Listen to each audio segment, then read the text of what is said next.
I think we're going to have to think big picture about what's the strategy about how we're going to deal with these violent elements on the left as well. I think we should classify them as a gang. You know, they come dressed in uniforms, they have weapons, they're almost a militia. I think we need to think about that in terms of our law enforcement approach.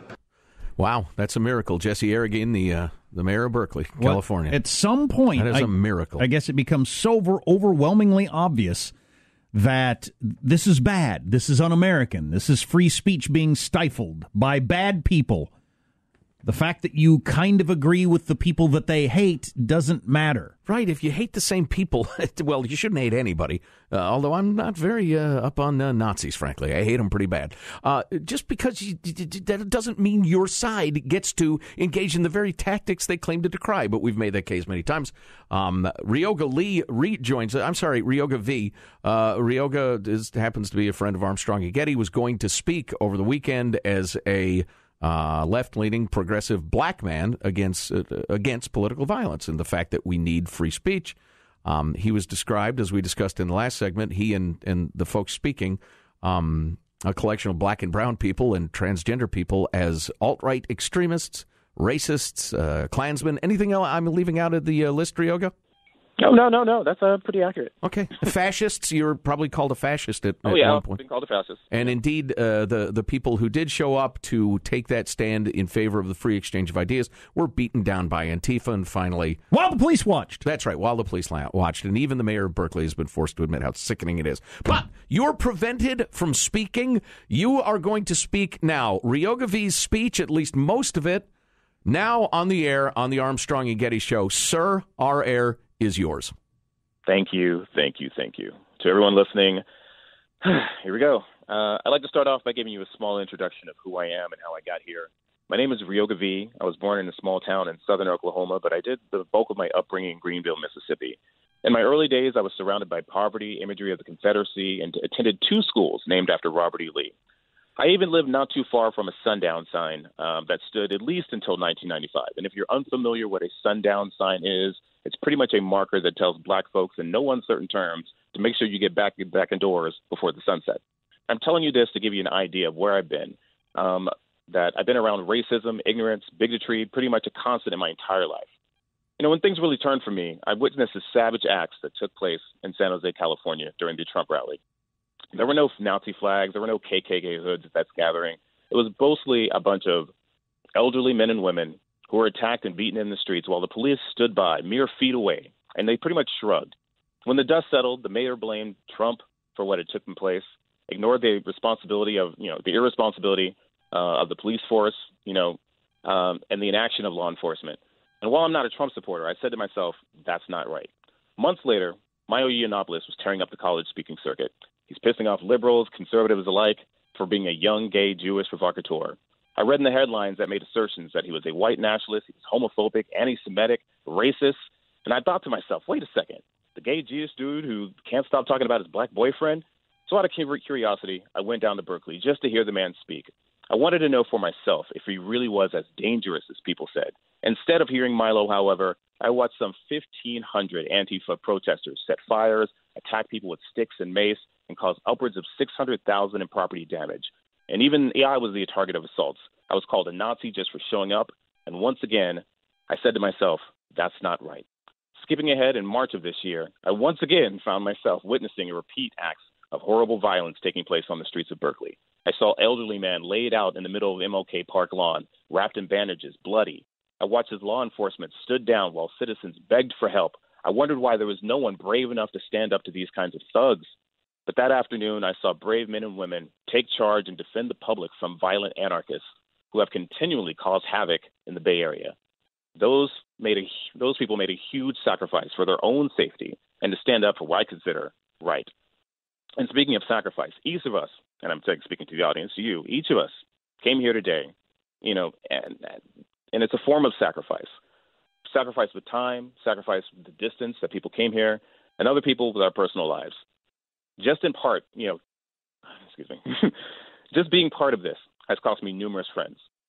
And these times aren't supposed to be easy, regardless of whether you're left or right or a centrist. You're making a sacrifice just by being here. Some of us might be doxxed by the end of the day just for showing up. There was a chance some of you will be mistaken for your intentions. Your livelihood would be, put in jeopardy. Some of you might even be arrested for protesting and demonstrating for what you believe in. And make no mistake, I greatly respect your presence here. But sadly, some of you will be bruised and bloodied after being here. But freedom is not just given to you. It's not a right bestowed by God. You have to earn it. When we have to continually fight for it, just by being here today, you are showing your willingness to fight. And regardless if you are against the speakers here today, you are participating in the process. Our governing leaders tried really hard to prevent this from happening. We're here so that the day that you want to take this space and have your own demonstration, you're not censored by your mayor or Congress. And that's what's happening here. It's a form of censorship. The mayor and congresswoman knew that this was not a Nazi rally. They knew weeks in advance that there were no white supremacists here, but they called you out to come and protest. They are using you as their defensive arm of censorship. And I'm here to tell you, don't believe the hype. Don't take that bait. Do not fall into that trap. The vast majority of you are here because you heard a lie. Every single major news publication kept spreading the lies that this was a white nationalist rally. The Southern Poverty Law Center said that Joy Gibson was alt-right, and Patriot Prayer specializes in armed rallies aimed at provoking far-left anarchist groups. The San Francisco Examiner said that we were a white supremacist rally coming to San Francisco. SF Gate, white nationalists planning rallies in San Francisco. Cron 4 quoted Mayor Ed Lee's, for federal officials to reject the permit of an alt-right group, and on and on. We sent out invitations to Ed Lee, Nancy Pelosi, and Barbara Lee to come out and speak at our rally so that they would have the opportunity to have a captive audience. But, they denied. In fact, they doubled down.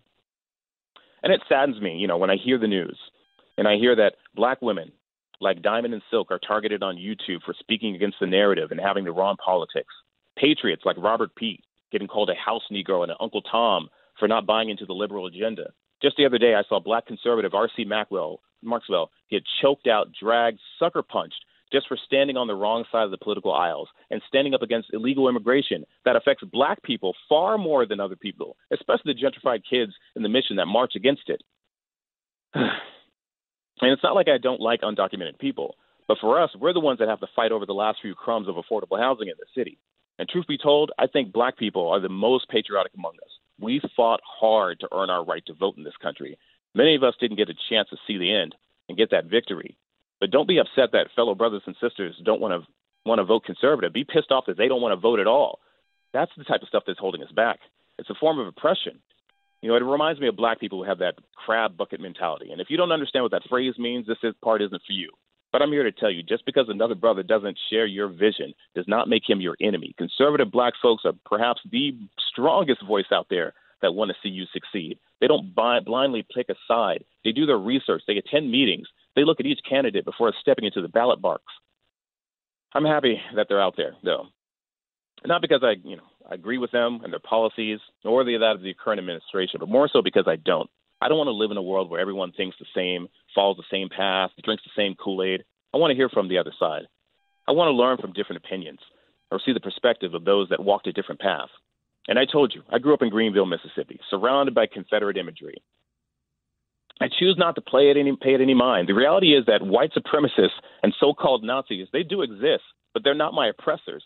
Nazis can't stop me from getting educated. Nazis can't stop me from getting a job. Nazis can't take away my right to vote, but the government can. An unfair judicial system that harshly punishes black and brown people and sisters, they can't. Corrupt judges and crooked politicians can. And a poorly focused congresswoman, those are my oppressors. Some of you are standing next to my oppressors right now, and I don't want to talk about the elephant in the room, but there are a lot of you who identify as that Antifa out there. Antifa is my oppressor. You riot in the streets yelling Black Lives Matter, but you smash the windows of black-owned businesses and Hispanic-owned businesses. There was a youth center in downtown Oakland that primarily served people of color that never recovered from the actions of Antifa riots. Those actions are taking opportunities away from my people, black people. Don't be fooled by the wolf in sheep's clothing. When we stand up and march against injustice, we get the dogs and fire hoses, black people. When Antifa march, they get a smile and a nod. Hell, they might even get a police escort. When I look out in the streets, I see tent cities stretch from San Francisco to Berkeley. I don't pout and say to myself, oh, that's so sad. No, I want to know who's responsible. We have a Democratic mayor, a Democratic city council and Congress, and a governor. And we're still out here struggling. White supremacists aren't creating, gaps in homelessness. Nazis aren't taking away our health care. We don't have any Confederates evicting people from their homes. But what I do see is a lack of leadership. A city that allows for rich foreign interests to come in and buy up all the land, not pay their fair share in taxes, and kick us to the curb. And they wonder why homeless people are on the streets and why people are living in warehouse spaces. Man, I wish we had the gall to take this energy that we have here today, all this hate and anger, and direct it at our true oppressors. Close your eyes for a second and imagine the imagery if we took the 10,000 people here right now and marched on City Hall, marched over to Nancy Pelosi's house, took a trip up to Sacramento with the same vigor and fire, and demanded change, demanded end to private prisons, health care, affordable housing. But y'all don't. You won't. You don't care. The establishment's been railroading us since we were born, and until we wake up, this cycle will always continue. Now, if I have a moment, let me take a step back. It's funny how I rarely see black people with Black Lives Matter shirts on. And it's likely because we don't really need it. We live this struggle every day. And while some of you Caucasian friends out there might have them on right now, these shirts do not impress me. You picked up a $15.99 shirt off Amazon Prime, clicked the 2-day free shipping to get a shirt made about child labor in the Philippines for 7 cents an hour, just so you can post up on Instagram and show the world just how woke you are. It ain't cutting it for me. If you want to impress me, post a photo of your donation check to the United Negro College Fund. Post a photo with the Valencia filter, made a check made out to the NAACP. Donate to any of the charities that Colin Kaepernick is promoting to help children in the inner city and get a leg up and opportunity to break free from the ghetto. Until then, what I see you doing is jumping on the bandwagon and participating in cultural misappropriation, my culture. If nothing else you take from me today, take these words. You can't fight hate with hate. Truth be told, racists need love too. You can't blame somebody for the ideology they were born into. It's a system of the world that tells us to hate. You can't blame a white person for not liking black people if everything he sees, reads, and hears is stereotypical images of black folk. That constant image will only perpetuate a person's belief. Hate perpetuates hate, but love begets love. If you want to be love, give love. Many of you out there chant bash the fash, and I'm here to tell you from experience that only drives the nail harder into their ideology, and it solidifies their belief. If you truly hate their ideology, love the person behind it. Stop and ask yourself how they got there in the first place. What did they see? What did they experience? What were they taught? What brought them to this place? I challenge all of you today. Seek out somebody from the other side. Ask them how their day is going. No politics, no Trump, no left, no right. Just ask how they are. Wish them well. See what you guys have in common. I ask you to do this because it's hard. It's the hardest thing you could possibly do today. And in honesty, I'd much rather square up and swing on somebody than talk to them. But I put it out there because that's what should be done. So much good can come from it. Thank you for your time. I'm Ryoga Vee. That is the worst white supremacy speech I've ever heard. Yeah, you're really ineffective at spreading hate. That was the speech that couldn't happen because it was too dangerous and right-wingy and racist. It is just sickening. And just one more point, and then I want to get to some quick reaction. It's the branding of people, their X or their Y, that's so dangerous because these violent groups, they reserve to themselves the right to describe somebody like Ryoga as a fascist when he's exactly the opposite. And his message is exactly the opposite. But Nancy Pelosi repeated it. Ed Lee, the mayor, repeated it. All the media repeated it because that's what they heard. Yeah, a couple of texts, and I'll do more later. By the way, you got a ton of praise for your speech, Thank you. Appropriately, and I'll get to that later. But I wanted to hit you with a couple of these while you're on the phone, just to have you respond to it. The Nazis never admitted to bad people in their group either, so that's the idea that you're saying there are no bad people in this group. And apparently, the mayor of San Francisco was on Ron's show on KGO After Us, saying that you are a white supremacy group just the other day. I can try to quickly answer that. Yeah. That he's saying, I'm not defending negative elements of the group, but there's levels and there's other elements that people don't understand. People just assume left means far left, and other people assume that right means far right. And they're not seeing, people only see the extremists on other end. Far left extremists are very dangerous people, and far right extremists are extremely dangerous people. Personally, I don't think we've actually seen the real far right extremists yet. What you're seeing on the videos are people who are coming out to talk, maybe to push buttons and cause a little, drama, but you're not seeing the armed people with AR-15s and stuff, who want to kill black people. Right. So, well, and also your very point is that you don't need to agree with everything that everybody, for instance, in your group is in favor of. Some of it, I'd imagine, you dislike very strongly. But the point is, I call it out all the time. You don't get to beat people with sticks for that reason. Well, we're in trouble. If speeches like the one you just gave can't be heard in parks or college campuses and that sort of stuff, we got a serious problem. We sure appreciate your time today. Yeah, Ryoga, hey, thanks a million. Well done. Let's stay in touch, all right? Absolutely. All right, well done. It's pretty incredible. I mean, it's absolutely incredible that has happened in my lifetime, that violence stops speech like that from happening. Right, and you can call a guy like that a white supremacist or a fascist. As a congressperson. Right, exactly. As a congressperson or a mayor, or I guess Dianne Feinstein said something about it, too. Wow. That to deny the permit to them. They had a permit, and she wanted to deny the permit to a white supremacist. So. Right.